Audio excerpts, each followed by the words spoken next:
Hi everyone and welcome to a quick video on one of my subscribers asked me to do a video on P mode.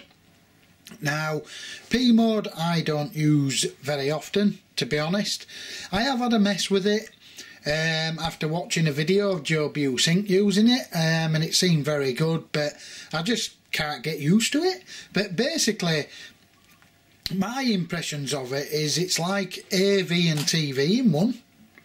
I'll just bring the live view back on because the best way to show you this is in live view. So basically if I'm in P mode, if I press my shutter button, you can see it shows a 500 of a second f7.1.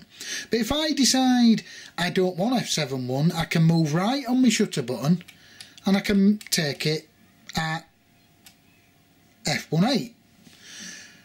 So basically, even though it's automatic mode, I've just changed what it wants to do. If I go left on my shutter button by pushing it to the left, not my shutter button, I should have said my wheel that you adjust your shutter speed on. If I push it left, I can choose a shutter speed. So if I want 500 of a second, there you go. I've now changed it to 500 of a second by using one wheel on your camera, just the main shutter button, not shutter button, the wheel, the main adjustment wheel. So if I want to go to 2/50th of a second or 1/6, let's say 1/60th, I can go like that and the camera will automatically get the aperture for me.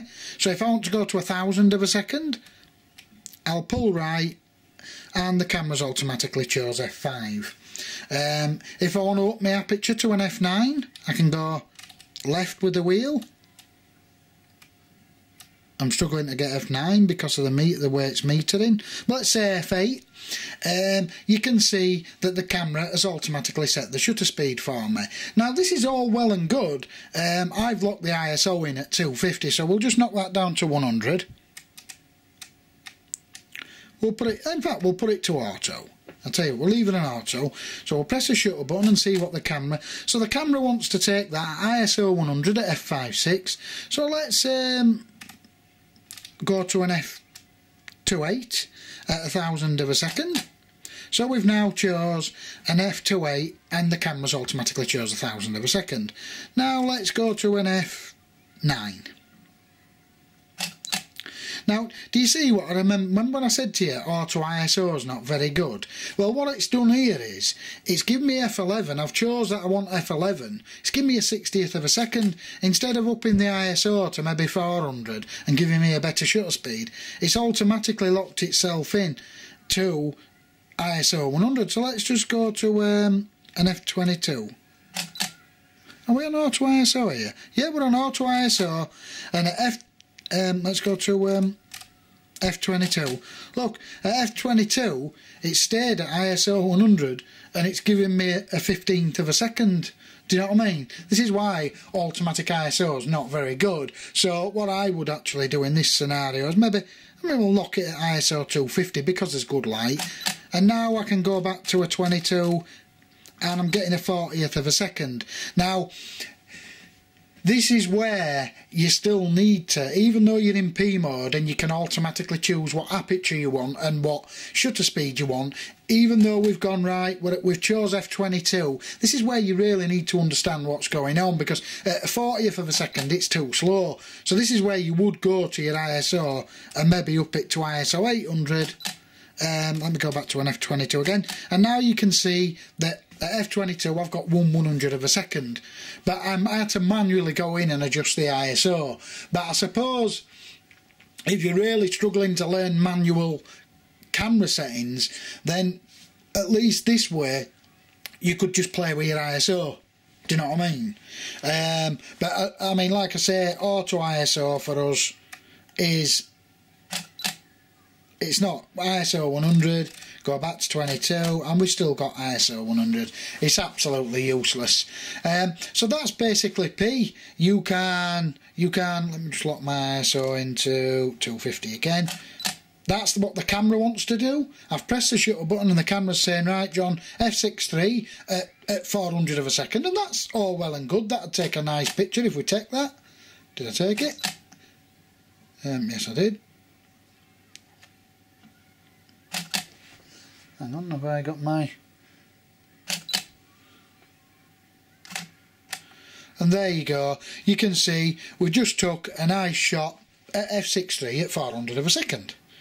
But like I say, if you don't want 6.3, I might only want an f2.8. So I'll go to an f2.8, and I've automatically done that. And I can take a picture again at f2.8, and there is that picture at f2.8. So we've got an f6.3, which the camera decided. Then I overrode, and we've got an f2.8. But let's say I want an f16. So I'll now go to the left.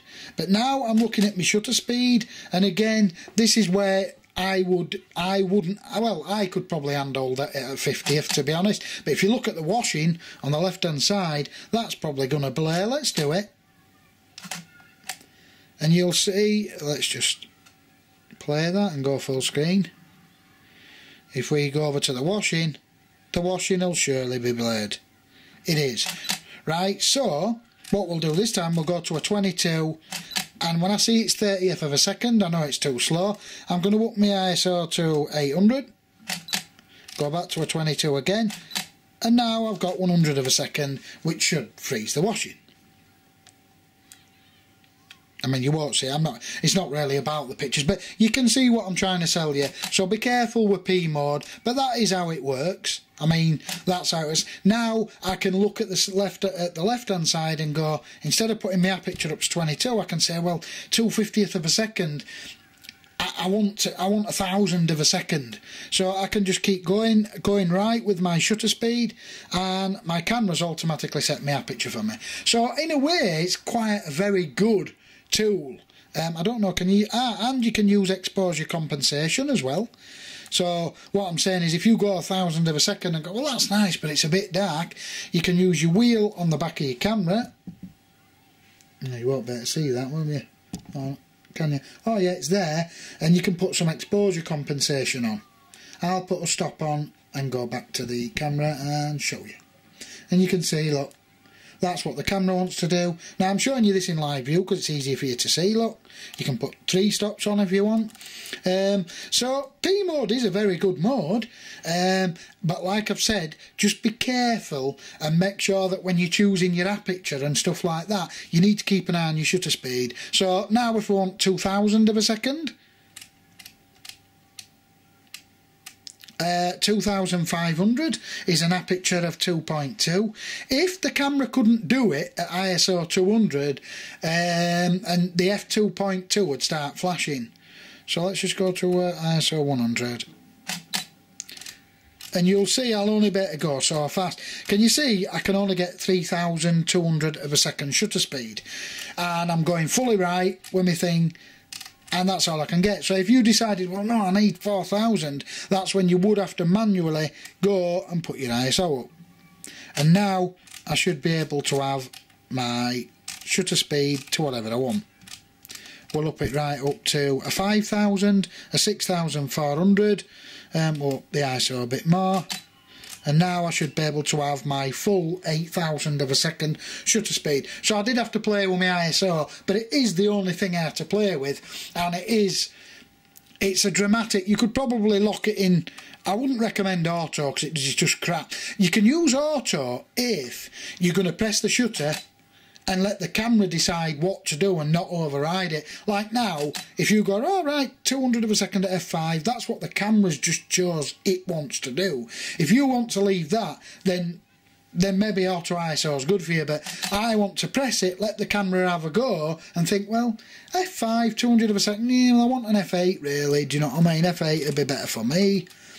And I'm at f8 or f9. 80th of a second is a bit slow though, so I'll put my ISO up. Oops, I'm pressing the wrong button. I'll put my ISO up to 250, and then I'll go back to f8, and now I've got 2/50th of a second, and that's a good picture. So that's P mode really explained. I don't use it myself, but hopefully this video is quite clear on how it works. Basically, you can go one way with your, on my camera, I can go one way for the aperture and one way for the shutter speed. Now, at first you'll get a little bit confused because no matter which way you move, if I go left with the shutter wheel and then right, both things change. That's because the camera will, if you're adjusting the aperture, the camera will adjust the shutter speed, and if you're adjusting the shutter speed, the camera will adjust your aperture. Just watch out for like for instance, if we go to ISO 100 and I say I want, I mean, it's light here, I can't really turn the camera on, but if I turn it round in a darker area